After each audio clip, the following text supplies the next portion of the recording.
제가 9절부터 말씀을 본문으로 정했는데요. 9절을 시작할 때 보면 그러므로라고 되어 있죠. 그러니까 앞에 1절에서 8절까지의 내용과 연관성이 있다는 것을 우리가 금방 알 수가 있습니다. 정확하게 말하면 1절부터 8절까지의 한 부분하고 9절부터 13절까지가 또 새로운 내용으로 해서 두 부분으로 되어 있습니다. 1절부터 8절에 나오는 내용은 잘못된 기도에 관한 내용이 되겠고요. 9절로부터 13절의 내용은 여러분 누구라도 잘 아시는 예수님이 가르쳐 주신 기도, 우리는 보통 주기도문이라고 그렇게 말을 하는 내용이 되겠습니다. 우리가 여기서 볼 것 같으면 1절부터 6절에는 조금 세분해서 보면 그 당시에 유대인들의 기도의 생활에 관한 내용이 되겠습니다. 또 7절부터 8절에 보시면 여러분이 7절에 보면 이방인이라고 나와 있죠. 이때 이방인 그러면 그 유대 신앙을 제외한 그 민속 신앙이라고 해야 될까요? 돌 앞에 가서 절하고 또 이렇게 해나 달을 섬기는 그런 샤머니즘, 토테미즘 있잖아요. 그런 경우에 가르쳐서 이방인이라고 했어요. 그 당시 2000년 전에는 종교가 없는 사람은 거의 없었어요. 따라서 크게 나누어서 유대인하고 이제 이방인의 기도가 나오는데요. 유대인의 기도의 문제는 1절에 보니까 사람한테 보이려고 하는 기도라고 했어요. 아니, 우리가 생각할 때 굳이 왜 사람한테 보이려고 할까라고 생각을 하는데요. 2000년 전에 유대 사회의 그 관습을 여러분이 돌아가 보면 충분히 이해할 수가 있어요. 지금 우리는 24시간이라는 시간 갖고 있어요. 그래서 1시, 2시, 3시, 4시 이렇게 나가는데 이 시간은 아무런 그 분류의 의미보다는 수학적 그 구분으로 되어 있죠. 의미가 있지는 않아요. 그런데요, 유대인들은 그런 시간들이 아니고요, 하루를 기도의 시간으로 구분을 해서 살았어요. 여러분 아마 성경에 보면 제9시 기도 시간에, 제6시 기도 시간에, 저녁 소재 드릴 때 이렇게 돼 있죠. 우리는 이 시계가 있다면 시계 바늘에 이렇게 굵은 바늘은 12시, 3시 이렇게 돼 있잖아요. 금이. 근데 거기는 오후 3시 뭐 이렇게 해서 시간이 구분된다면은 저녁 기도 시간, 아침 기도 시간 이렇게 구분을 했기 때문에 유대 사회에서 기도를 제외하고는 그 사회에서 살아갈 수가 있는 사람이 없어요. 따라서 그 시간이 되면 무조건 기도해야 돼요.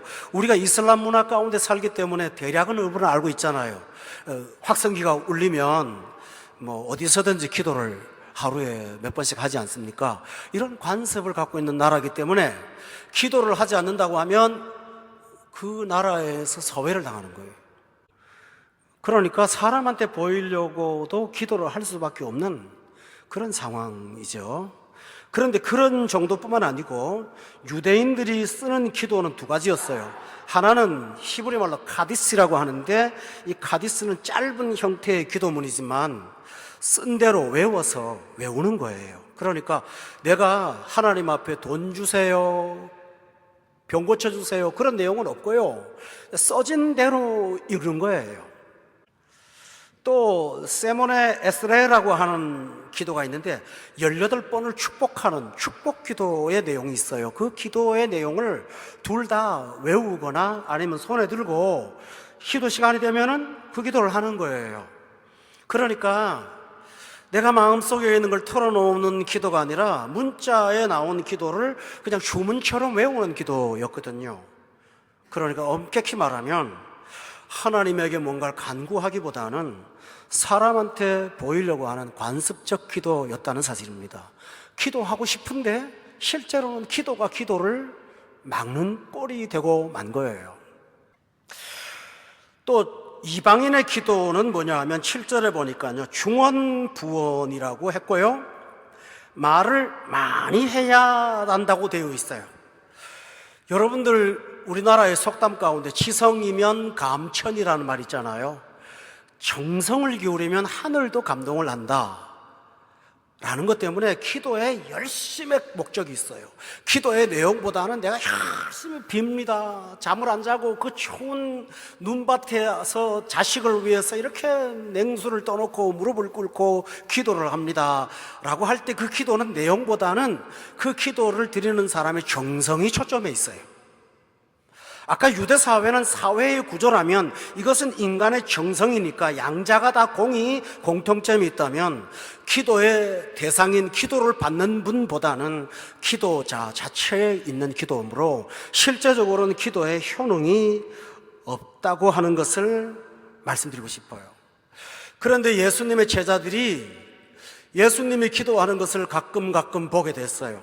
새벽에 이슬이 내리는 시간에 겟세마네 동산에 올라가셔서 뭔가 간절히 마음을 쏟아놓고 기도하는 예수님의 모습을 보면서 굉장히 부러웠어요. 저렇게 좀 마음을 쏟아놓고 저렇게 기도하고 싶은데 어떻게 하면 좋을까? 그래서 어느 날 제자들이, 이 마태복음 판에는 없지만 누가복음 판에는 이렇게 돼 있어요. 주님, 기도 좀 가르쳐 주세요 라고 기도를 가르쳐 달라고 했어요. 기도의 전문가로 살았던 제자들이 기도를 가르쳐 달라고 했어요. 그때 예수님께서 가르쳐 주신 기도가 너희는 이렇게 기도하라 라고 하면서 주기도문을 가르쳐 주셨어요. 여러분, 주기도문은 외워서 하는 기도가 맞아요. 그러나 실제로는 주기도의 핵심은 그대로 기도하는 것도 있지만은 그 기도의 핵심을 가지고 거기다가 살을 붙이고 그 중심으로 기도하라고 하시는 기도의 틀이라고 말씀드릴 수가 있어요. 기도의 교리라고 말씀드리겠어요. 따라서 이 기도는 처음부터 끝까지 순서를 딱 맞추면 좋겠죠. 그러나 그렇지 않아도 괜찮아요. 그 내용 속에서 내가 오늘 기도할 부분들을 찾고 하나님 앞에 매달릴 수가 있어요. 어떤 분은 너무 마음이 답답한 게 기도는 안 나오고 성전에 찾아가서 뭔가 목이 메이는데 기도는 안 나와서 말 한마디밖에 안 나오더라는 거죠. 아버지. 근데 그게 그렇게 마음을 시원하게 하더라는 거예요. 아버지 하고 오는데요, 우리 어린아이들이 뭔가 서러우면 엄마 하고 울잖아요. 그 한마디에 다 뭐가 있어요. 하나님이 오늘 본문 말씀에 보면 8절에 이런 거 있잖아요. 구하기 전에 너에게 있어야 할 것을 하나님 너희 아버지가 다 안다고 그랬잖아요. 그러니까 그 구하고 싶은 마음을 가지고 와서 아버지 하고 쏟아놓는 마음을 하나님은 아주 기뻐 받으세요. 따라서 주기도문의 순서를 외워서 하거나, 또 어떤 분들을 보면 손가락에다가 써가지고 이렇게 눈 반쪽 뜨고 이렇게 기도하면서 쳐다보고 하는데 꼭 그러실 필요는 없어요. 또 이 기도는 강제된 것이 아니에요. 제9시 기도 시간에 해라. 기도하라는 대명제는 맞지만 몇 시에 반드시 기도해야 된다라는 것도 없습니다. 예수님은 우리에게 자유를 주셨거든요. 그런데 이 주기도문은 또 하나가 중요한 사실은 굉장히 쉬워요. 어려운 말이 하나도 없어요. 누구나 다 알 수 있는 말인데요, 또 하나 중요한 사실은 이 누구나 다 알 수 있는 평범한 말 언어 속에 깊고 심오하고 넓고 높은 이 세상의 모든 것들을 다 기도하도록 하나님이 완전히 충만이라는 단어를 쓸 수 있을 만큼 기도의 충만을 담아놓은 것이 주기도문이에요. 주기도문에 관한 얘기를 여기까지 하고, 저는 오늘 사실 13절까지 한 번으로 끝낼 거예요. 왜냐하면 작년에 누가복음 강의하면서 아주 상세하게 이 본문을 설교를 한 적이 있어서 여러분이 그 인터넷을 찾아서 그 내용을 좀 살펴보시면 도움이 될 거라고 믿고요. 오늘은 제가 마음속의 의도가 앉아서 주기도문을 틀을 가지고 한꺼번에 한번 하나님 앞에 쭉 기도하고 싶을 때 있잖아요. 그때의 기도를 이 말씀을 통해서 여러분과 돕기를 원합니다. 그래서 하나하나 풀어나갈 테니까 그냥 공부한다 생각하고 오늘 이 말씀을 듣고 또 생활 가운데 기도할 때 이 기도의 형식을 여러분에게 도입하셔서 적용하시고 기도하시기를 바랍니다. 첫 번째가 뭐냐 하면요, 관계로부터 시작하는 거예요. 우리 한번 따라합시다. 하늘에 계신 우리 아버지. 여기 보세요. 하늘이라고 했어요. 저 위에 하늘을 말하는 게 아니고요, 초의 세계를 말할 때 하늘 그래요. 그러니까 하나님은 어떤 시간과 공간의 제한을 받지 않고 천지에 충만하시면서 우리가 알지 못하는 저 높은 세계, 우리가 닿을 수 없는 영원한 세계에 하나님의 존재가 있습니다. 그 다음에 하늘을 다음에는 계신이란 말이 나와요.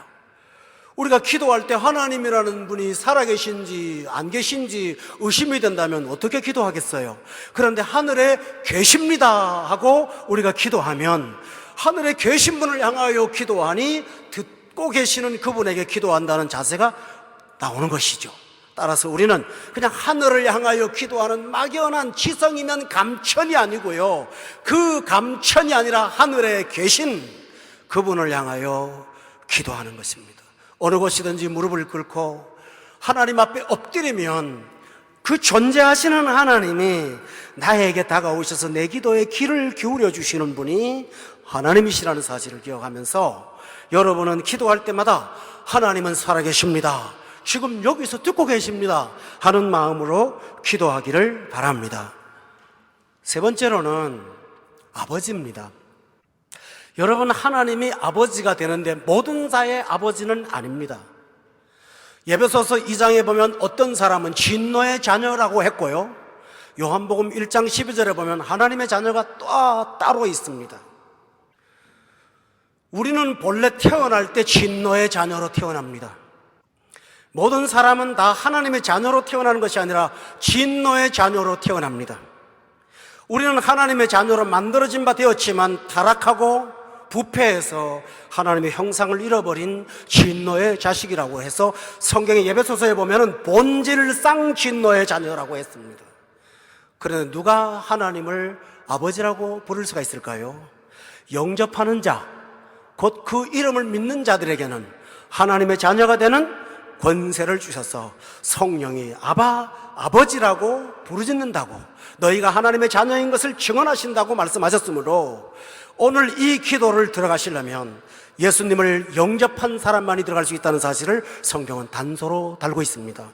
여러분, 예수 그리스도를 구원자로 영접하셨습니까? 그렇다면 이 기도에 들어갈 자격이 있습니다. 그러나 좀 애석한 말이지만 여러분이 아직도 예수님을 영접하지 않았다면 여러분의 기도는 허공을 떠도는 독백일 뿐일 것입니다. 그것은 창조주로서는 들을 수 있겠지만 아버지로서는 듣지 못할 것입니다. 따라서 여러분이 이 기도를 하기 위해서는 우리의 가장 중요한 게 뭐냐 하면 예수님을 영접해야 됩니다. 우리 한번 따라합시다. 영접하는 자, 그 이름을 믿는 자는 하나님의 자녀가 되는 권세를 주셨으니, 따라서 여러분이 아들로 나아가기 위해서는 여러분이 예수님을 영접하여 하나님을 아버지라고 부를 수 있는 자격을 갖추어야 합니다. 그러나 또한 자격을 갖춘 자에게는 이분은 우리가 직장의 직원으로 상사에게 가서 요청하는 것이 아니라 끊을래야 끊을 수 없는 아버지 앞에 나아가서 자식으로서 하나님 앞에 요청할 수 있는 것이 기도의 특권입니다.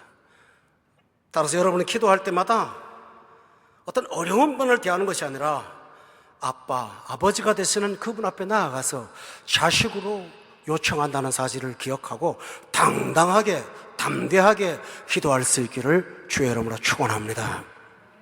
근데 여기에 하늘에 계신 다음에 1인칭 복수가 있습니다. 우리 아버지라고 돼 있어요.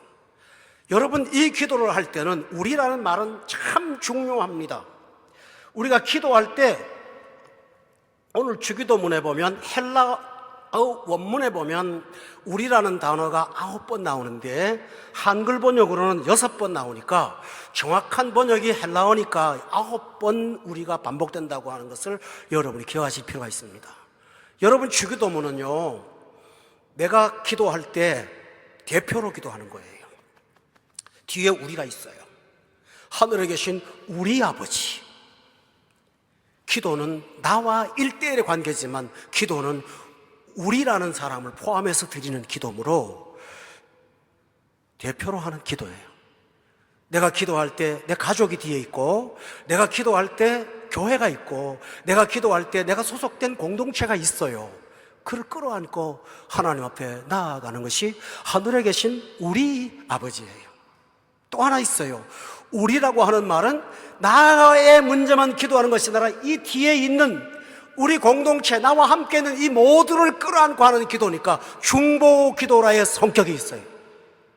내가 혼자 기도하는 거 아니에요. 내가 기도하면 교회가 기도하는 거예요. 어떤 분은 오해하실 거예요. 내가 교회를 위해서, 어떤 성도를 위해서 기도해 본 적이 없는데 어떻게 중보 기도가 될 수 있느냐고요? 아니에요. 여러분 있잖아요, 기도에 불씨라고 한번 상정해 봅시다. 불씨를 하나 붙여놓으면 전체가 불이 붙어 있는 것처럼 내가 기도에 불씨를 갖고 있으면 공동체 전체에 기도에 불이 살아있는 거예요. 따라서 여러분은 주기도문으로 기도할 때는 하늘에 계신 우리 아버지, 참 귀한 말씀은요, 시간과 공간을 초월해서 저 한국에 살고 있는 자녀, 외국에 살고 있는 자녀, 공부하는 자녀, 출장 간 남편, 저 멀리 떨어져 있는 그들을 기도 가운데 교통하고, 기도 가운데 돕고, 기도 가운데 하나님의 은총으로 보호를 요청할 수 있다는 사실을 믿으십니까? 이것이 바로 우리입니다. 그러므로 우리가 오늘 이 말씀을 듣고 나서 한마디만 말해도 하늘에 계신 초월하십니다, 우리 공동체입니다, 아버지 하면 초월하지만 나하고는 너무 가까운 분으로, 광대하지만 친밀하신 분으로, 넓지만 세밀하신 분으로, 깊이를 다할 수 없지만 내게 다가와서 아주 다정하신 분으로 우리는 하늘에 계신 우리 아버지라고 기도할 수가 있습니다. 두 번째로는 이름이 거룩히 여김을 받으시오며입니다. 여러분, 하나님의 이름이 굉장히 많아요. 성경에 보면 여러분이 아시는 이름만 해도 여호와 이레, 여호와 라파, 여호와 삼마, 여호와 니시, 여호와 뭐 등등, 엘샤다이, 여호와 엘로힘, 굉장히 많죠. 그 이름의 뜻이 뭘까요? 여호와는 나의 목자, 여호와는 나의 준비하시는 분, 여호와는 나의 승리, 여호와는 나의 치료자, 여호와는 나의 깃발, 여호와는 나의 영원하신 영생이라고 고백하는 것입니다. 이름을 거룩히 여김 받으시오며 라는 이름 속에는 내 삶 가운데 하나님의 승리가 있기를 바랍니다. 하나님의 도우심을 세상이 알기를 바랍니다. 하나님이 저 사람을 돕는구나 하는 것을 알기를 바랍니다 라고 하는 기도입니다. 많은 분들이, 아니 저 사람은 그렇게 똑똑한 것 같지도 않고 대단히 우리보다 훨씬 더 수고를 하는 것 같지도 않은데도 하는 일마다 뭔가가 있는 것 같아. 세상 사람은 그렇게 볼 겁니다. 그때 우리는 속으로, 나는 뭔가가 아니야, 하나님이 나의 뒤편에서 나의 선한 손으로 도우시지 하고 믿는 것입니다. 그것이 뭘까요? 이름이 거룩히 여김을 받는 것입니다. 세상 사람들은요, 뭔가 잘해서 자기가 우쭐거리는 거 좋지만요, 우리 거듭난 신자들은요, 나보다는 하나님의 영광이 그 일을 통해서 나타나는 거 봤지노? 하나님이 하신다고, 하나님이 하는 거 봐. 하나님이 마지막 판에 역전승을 일으키시잖아. 하나님이 이런 일을 하시는 거야. 여리고성이 무너졌을 때 이스라엘 백성들은 하나님의 이름이 거룩히 높임 받는 것이 얼마나 기뻤는지를 여러분 기억하십니까? 홍해바다에서 저 바로의 군사들이 수장될 때 그 앞에 나와서 90 먹은 할머니 미리암이 작은 북을 치면서 하나님은 용사라고 하면서 그의 이름은 거룩하다고 찬양했던 것을 아십니까? 그러므로 여러분, 이름이 거룩히 여김을 받으시오며 말 한마디는 아침에 출발합니다. 하나님, 오늘 하루 당신의 이름이 내 삶 속에서 거룩히 여김을 받기 원해요 라고 기도하고, 저녁에 돌아올 때 그 영광을 간증으로 갖고 돌아오는 여러분 되기를 주의 이름으로 축원합니다. 이것이 기도입니다. 얼마나 힘이 나는지 몰라요. 모세가 기도했어요. 이스라엘 백성들이 원망하니까요, 다른 기도하지 않고요, 하나님, 제가 구하는 거 하나 있어요. 하나님의 영광 좀 보여주세요. 하나님의 영광을 드러내게 해주세요. 엘리야도 기도했어요. 하나님의 살아계심을 보여주기만 해주세요. 하나님이 살아계신 것을 이스라엘이 알게 도와주세요 라고 기도했을 때, 하나님께서 그 거룩히 여김을 받으시는 영광의 이름을 드러내셨습니다. 이것이 바로 하나님이 하시는 일이므로 기도 하나에 얼마나 무게가 있는지 몰라요. 하늘에 계신 우리 아버지 할 때는 엄청난 군사와 함께 기도하는 것이요, 저 초를 향하여 기도하는 것이요, 내게 다가오신 아버지를 향하여 기도하는 것이요, 이름이 거룩히 여김을 받으시오매라는 말은 내 삶을 통해서 하나님의 영광이 나타나기를 바라는 그 기도가 주기도문입니다. 또 하나 중요한 것은 한번 따라합시다. 받으시오며. 우리는 기도를 받기 위해서 기도하잖아요. 응답받기 위해서 기도하고, 축복받기 위해서 기도하고, 받기 위해서 기도하는데요, 이 기도는 받기보다는 드리기 위해서 하는 기도입니다. 받으시오며, 하나님 앞에 드리겠습니다라는 기도지요. 우리는 기도는 요청만 생각합니다. 그러나 하나님 앞에 내가 드립니다, 기도로 드립니다, 기도로 드려서 헌신할 수 있습니다. 가장 아름다운 제물은 하나님 앞에 드리는 기도의 제물인 것을 우리는 기억해야 됩니다. 또 다섯 번째로는, 우리 한번 따라합시다. 나라가 임하옵시며. 여기 본문에 나라가 임하시오며 라고 했지 않습니까? 이거는 굉장한 기도입니다. 하나님, 제 마음을 오늘 다스려 주세요. 그 기도입니다.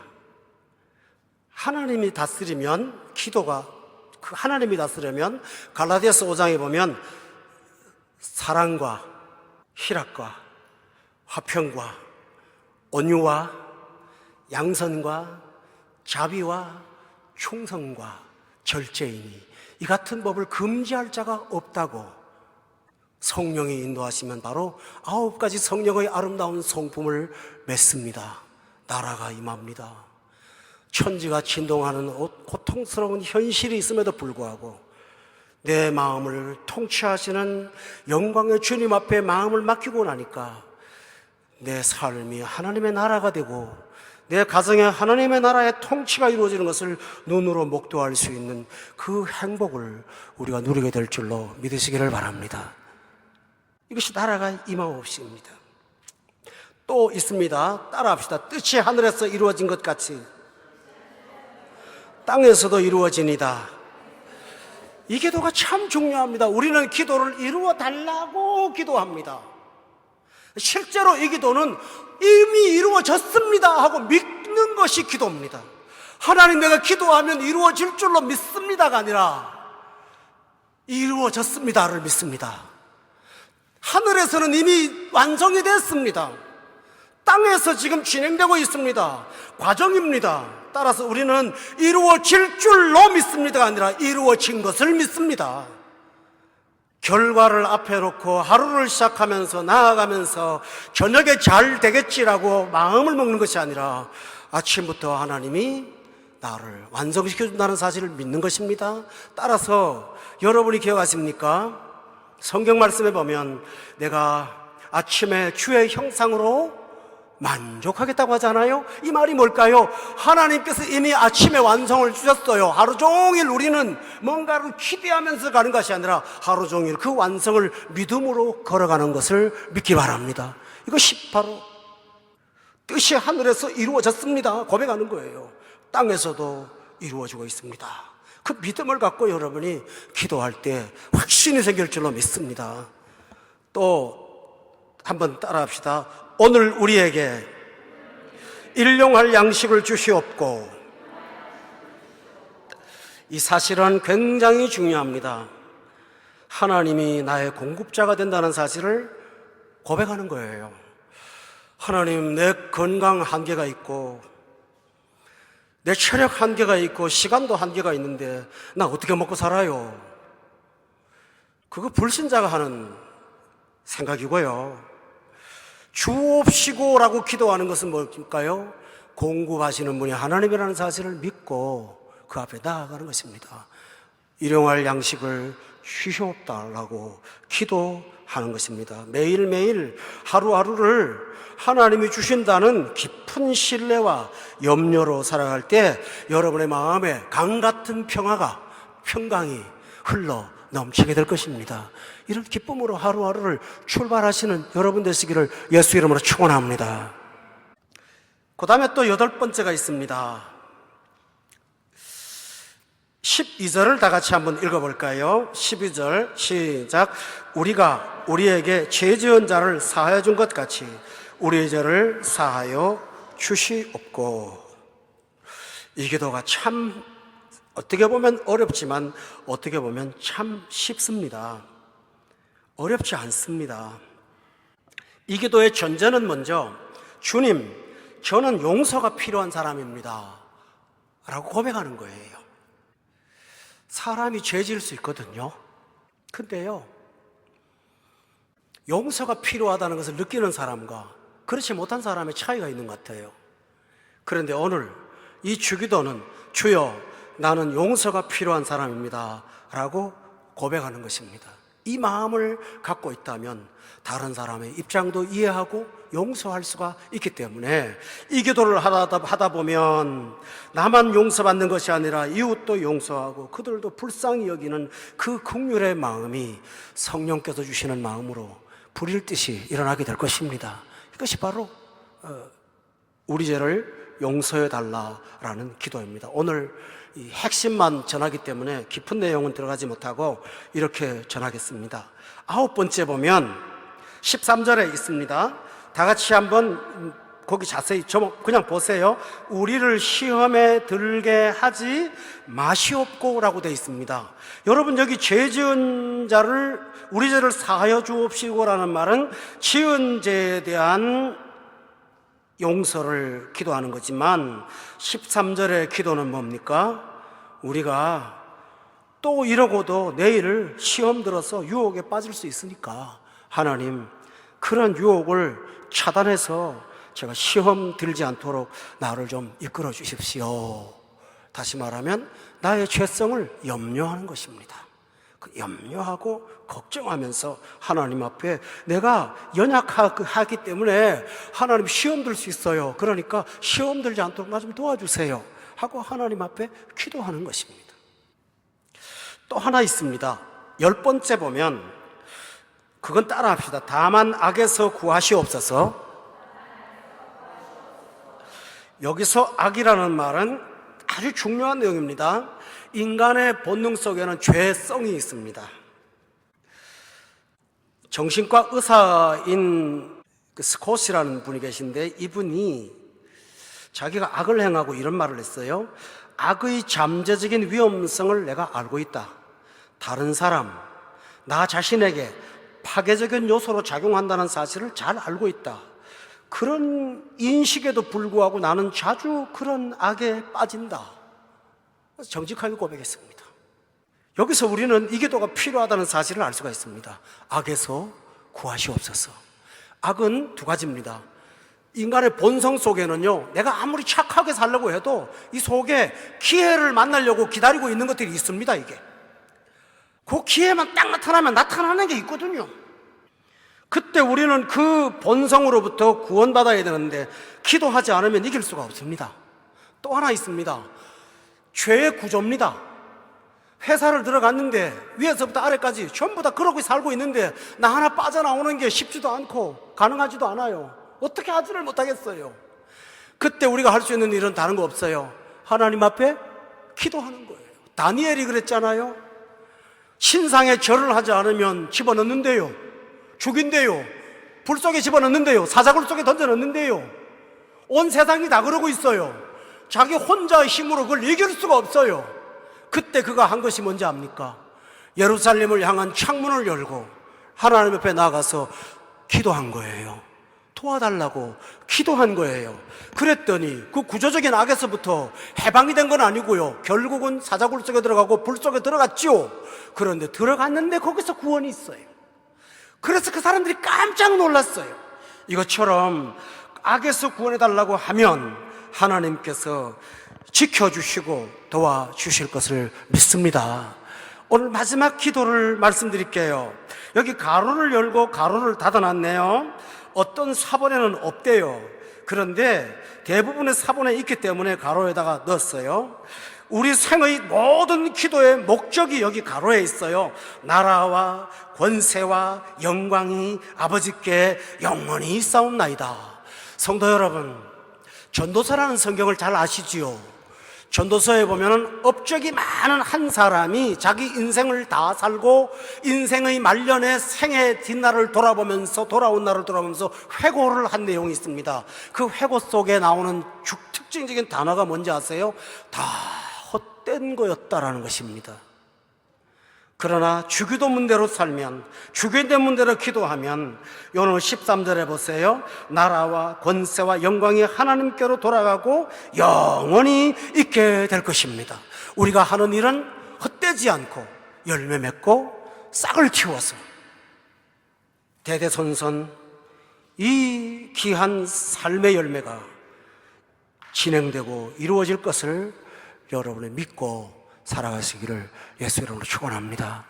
오늘 이 말씀을 기억하면서 주기도문을 여러분이 마음속에 새기고 그 기도를 통해서 하나님 앞에 늘 나아가서 하나님하고 교제하고 응답 얻고 하나님과 기쁨을 누리는 우리 성도님들 다 되시기를 예수 이름으로 축원합니다.